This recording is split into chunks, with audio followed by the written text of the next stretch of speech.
अपर सत्र न्यायालय चतुर्थुत देहरादून में उस दिन काफी गहमागहमी का माहौल था। अनेक अधिवक्ता न्यायालय में तेजी से आ रहे थे और अपने मुकदमों की तारीखों की जानकारी लेकर लौट रहे थे। वह दिन खास था क्योंकि उसी दिन देहरादून में हुए शिक्षक किशोर चौहान हत्याकांड में न्यायालय को फैसला सुनाना था। नमस्कार दोस्तों, स्वागत है आपका हमारे YouTube चैनल क्राइम एक्स 001 में। मैं आपका होस्ट अभय सिंह स्वागत करता हूं। अगर आपको ऐसी ही सच्ची और रोमांचक घटनाएं देखना पसंद है तो चैनल को सब्सक्राइब करें। चलिए शुरू करते हैं। 3 साल पहले हुई शिक्षक की हत्या के आरोप में पुलिस ने शिक्षक की पत्नी शिक्षिका स्नेहलता व उसके प्रेमी सिपाही अमित पार्ले पर आरोप लगाते हुए न्यायालय में चार्जशीट दाखिल की थी। इस हत्याकांड की विवेचना एक थानेदार सहित 2 पुलिस इंस्पेक्टर कर चुके थे। पुलिस के आला अधिकारियों ने भी इस हत्याकांड की विवेचना में मॉनिटरिंग की थी। पुलिस के आला अधिकारी यह चाहते थे कि शिक्षक किशोर चौहान की हत्या की विवेचना निष्पक्ष हो। हत्या के इस मामले में किसी निर्दोष को सजा न मिले। इस हत्याकांड की जांच एक इंस्पेक्टर चंद्रभान अधिकारी ने भी की थी। श्री अधिकारी पूर्व में सीबीआई देहरादून में कुछ वर्ष कार्य कर चुके थे। तभी कोर्ट में सहायक जिला शासकीय अधिवक्ता फौजदारी जय कृष्ण जोशी भी आ गए थे। जोशी ने आकर पहले कोर्ट की कार्रवाई की तैयारी की बाबत पेशकार से बात की। इसके बाद अदालत में किशोर चौहान की हत्या के मामले के आरोपियों स्नेहलता व सिपाही अमित पार्ले को भी जेल से लाया गया था। कटघरे में उन दोनों के चेहरों पर हवाइयां उड़ी हुई थी। कुछ समय बाद अदालत में बचाव पक्ष के अधिवक्तागण यशपाल सिंह पुंडीर व विवेक गुप्ता भी पहुंच गए थे। इसके बाद इन दोनों अधिवक्ताओं ने वहां मौजूद आरोपियों स्नेहलता व अमित पार्ले से उनके कानों में कुछ बातें की तथा उन्हें कुछ आश्वासन भी दिया। इसके बाद कोर्ट में थाना रायपुर की पुलिस तथा कुछ पत्रकार भी पहुंच गए थे। वे सभी कोर्ट की कार्रवाई शुरू होने का इंतजार करने लगे। उस समय 10 बज रहे थे। तभी न्यायालय में अपर सत्र न्यायिक मजिस्ट्रेट चंद्रमणि राय आ गए थे। उनके आने पर वहां मौजूद अधिवक्ताओं व पुलिस वालों ने उन्हें अभिवादन किया था। इसके बाद वहां पर मजिस्ट्रेट ने कोर्ट की कार्रवाई शुरू करने के आदेश दिए। तभी कोर्ट में तैनात दोनों कोर्ट मोहर्रिर सावधान होकर खड़े हो गए थे। इस दौरान पेशकार का संकेत पाकर अर्दली ने कोर्ट के गेट पर आवाज लगाई कि राज्य बनाम स्नेहलता व अमित हाजिर हो। किशोर चौहान की हत्या के मुकदमे में वादी किशोर चौहान के भाई आनंद चौहान तथा प्रतिवादियों स्नेहलता व अमित पार्ले के बयान पूर्व में ही दर्ज हो चुके थे तथा इस प्रकरण में अभियोजन पक्ष व बचाव पक्ष के अधिवक्तागण पूर्व में बहस भी कर चुके थे। सीआरपीसी की धारा 313 के तहत आरोपियों स्नेहलता व उसके प्रेमी सिपाही अमित पार्ले ने अपने बयानों में कोर्ट में खुद को निर्दोष बताया था। अभियोजन पक्ष ने इस मुकदमे की जोरदार पैरवी करते हुए आरोपियों के खिलाफ 36 गवाहों के बयान कोर्ट में दर्ज कराए थे।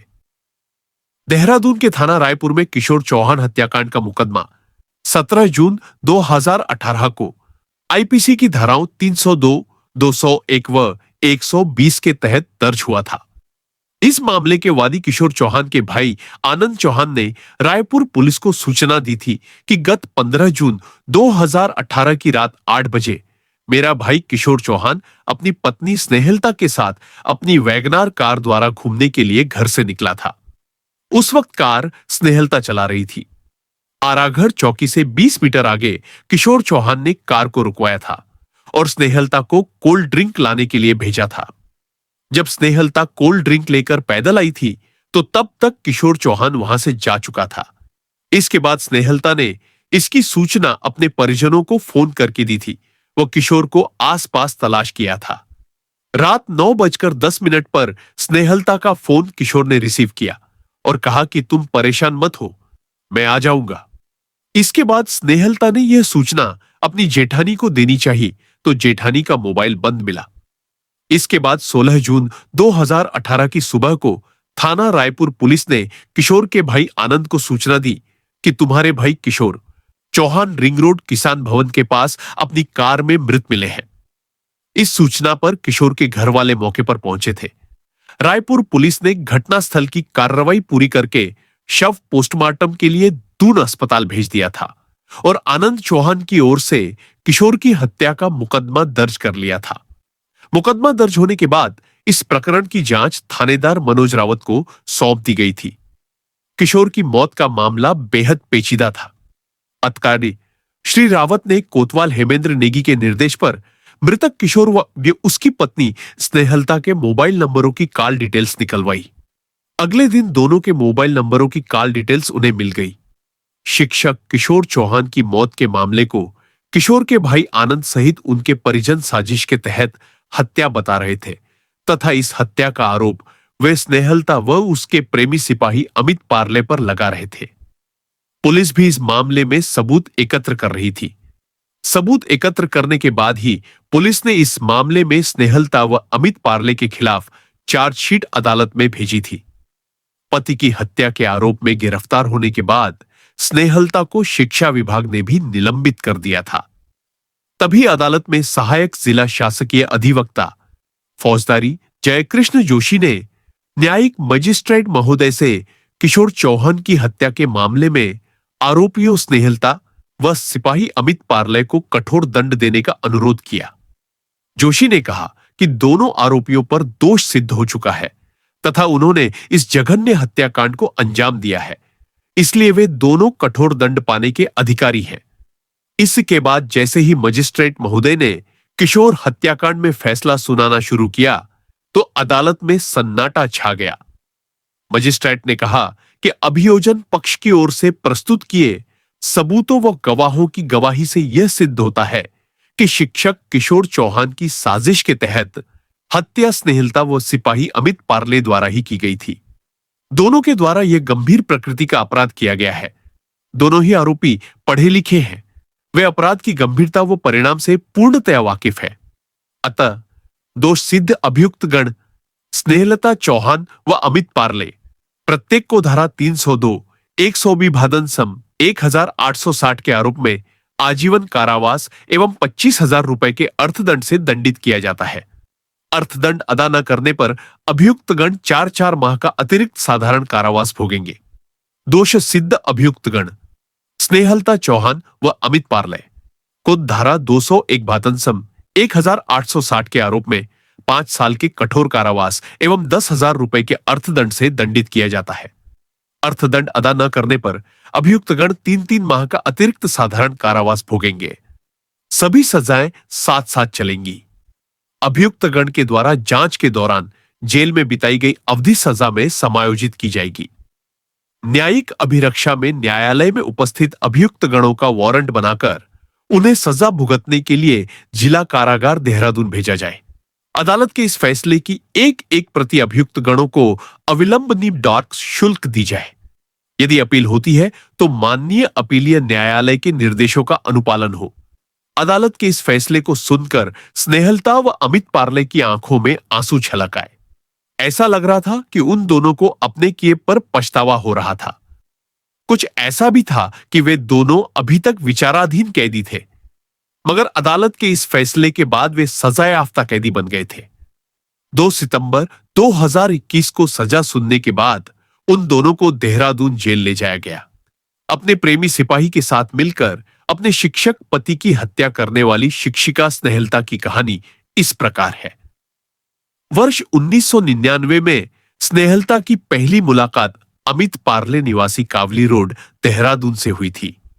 उस वक्त अमित डीएवी कॉलेज से बीए कर रहा था, जबकि स्नेहलता डीबीएस पीजी कॉलेज से बीएसएससी कर रही थी। पढ़ाई के दौरान दोनों में काफी घनिष्ठता बढ़ गई थी। वर्ष 2000 में अमित भारत तिब्बत सीमा पुलिस आईटीबीपी में भर्ती हो गया था, जबकि स्नेहलता आगे की पढ़ाई करती रही। कुछ समय बाद अमित पार्ले ने आईटीबीपी से इस्तीफा दे दिया था और उत्तराखंड पुलिस में भर्ती होकर हरिद्वार आ गया। पढ़ाई के बाद स्नेहलता की बतौर शिक्षक नौकरी लग गई थी तथा उसकी शादी शिक्षक किशोर चौहान के साथ हो गई थी। उस वक्त स्नेहलता राजकीय इंटर कॉलेज शिवाली घाट ऊखीमठ रुद्रप्रयाग में तैनात थी तथा किशोर चौहान जीआईसी सजवाण कांडा देवप्रयाग में तैनात थे। इसके बाद स्नेहलता 2 बच्चों की मां बन गई थी। अमित पार्ले से स्नेहलता की अक्सर बातें होती रहती थी। वर्ष 2004 में अमित पार्ले की भी शादी हो गई थी तथा वर्तमान में वह 2 बेटियों व 1 बेटे का बाप है। इसके बाद स्नेहलता व अमित पार्ले का प्यार परवन चढ़ने लगा था। अक्सर अमित पार्ले जब स्नेहलता से मिलने आता था तो वह किशोर चौहान से भी मिलता था। जब किशोर चौहान को स्नेहलता व अमित पार्ले के प्रेम संबंधों की जानकारी हुई थी तो उन्होंने इसका विरोध किया था। जब स्नेहलता किशोर चौहान के समझाने पर भी नहीं मानी तो परेशान होकर किशोर चौहान डिप्रेशन में रहने लगे थे और शराब को ही उन्होंने अपना सहारा बना लिया था। 15 जून 2018 को घटना वाले दिन स्नेहलता खुद कार चलाकर अपने पति को रिंग रोड पर लेकर पहुंची थी। बाद में अगले दिन सुबह किशोर चौहान कार में मृत मिले थे। किशोर चौहान के भाई आनंद चौहान ने किशोर की मौत का मुकदमा थाना रायपुर में दर्ज कराया था और उनकी मौत का शक उनकी पत्नी स्नेहलता व उसके प्रेमी सिपाही अमित पार्ले पर जताया था। मामले की जांच थानेदार मनोज रावत तथा कोतवाल हेमेंद्र नेगी द्वारा की गई थी। इस दौरान पुलिस ने स्नेहलता के मोबाइल नंबर की कॉल डिटेल्स निकलवाई थी। किशोर चौहान की पोस्टमार्टम रिपोर्ट में मौत का कारण दम घुटना तथा शरीर पर लगी चोटें बताया गया था। इसके बाद किशोर चौहान की मौत के मामले में एसओजी टीम के प्रभारी पीडी भट्ट को लगाया गया था। पीडी भट्ट ने जब स्नेहलता के फोन की कॉल डिटेल्स खंगाली तो उन्हें किशोर चौहान की मौत से 2 दिन पहले आई एक कॉल पर संदेह हुआ था। जब उन्होंने कॉल करने वाले की लोकेशन निकाली तो उन्हें जानकारी हुई कि यह कॉल हरिद्वार के कुशल कुमार ड्राइवर द्वारा की गई थी। इसके बाद जब पीडी भट्ट हरिद्वार जाकर कुशल कुमार ड्राइवर से मिले तो उसने भट्ट को यह जानकारी दी कि यह मोबाइल मेरे नाम से अवश्य है, मगर इस मोबाइल को सिपाही अमित पार्ले द्वारा चलाया जाता है। इसके बाद भट्ट ने सिपाही अमित पार्ले को रोशनाबाद हरिद्वार से गिरफ्तार कर लिया था और उसे लेकर देहरादून एसओजी कार्यालय आ गए थे। यहां पर भट्टव एसओजी सिपाही आशीष शर्मा ने किशोर चौहान की मौत के मामले में अमित पार्ले से पूछताछ की थी।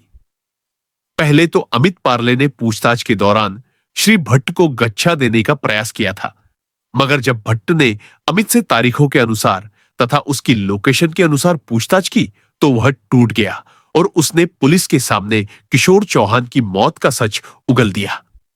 अमित पार्ले ने पुलिस को बताया कि वह 8 जून 2018 को देहरादून की त्यागी रोड स्थित एक होटल में स्नेहलता के साथ आकर ठहरा था। होटल में हम दोनों ने किशोर चौहान की हत्या की साजिश रची थी। घटना वाले दिन यानी 15 जून 2018 को वह अपने दोनों मोबाइल फोन हरिद्वार स्थित घर पर छोड़कर गया था, जिससे उसकी लोकेशन देहरादून की न मिल सके। घटना वाले दिन जब स्नेहलता रात को कोल्ड ड्रिंक लेने गई थी तो अपने पति को कार सहित उसके हवाले कर गई थी। इसके बाद उसने किशोर पर हमला करके तथा उसका गला दबाकर उसकी हत्या कर दी थी।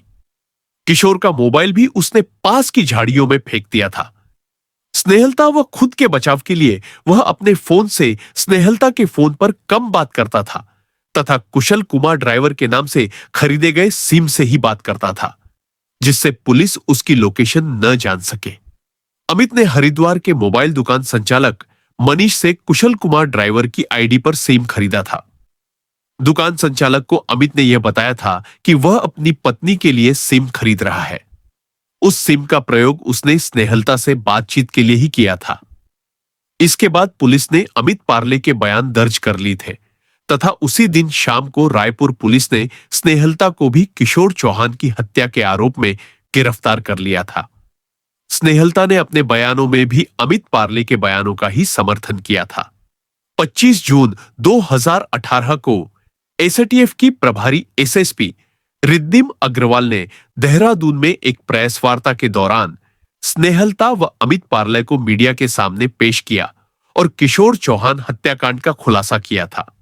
रिद्धिम अग्रवाल ने बताया कि जब अमित पार्ले व स्नेहलता का प्यार परवान चढ़ रहा था तो स्नेहलता ने शिक्षा विभाग से 2 साल की छुट्टी बिना वेतन ले ली थी, जिससे वह अमित पार्ले के साथ रह सके। न्यायालय द्वारा उम्र कैद की सजा सुनाई जाने के बाद से अमित पार्ले व स्नेहलता देहरादून जेल में बंद थे। इसके अलावा दोनों की ओर से न्यायालय के इस फैसले के खिलाफ उच्च न्यायालय में अपील कर दी गई है।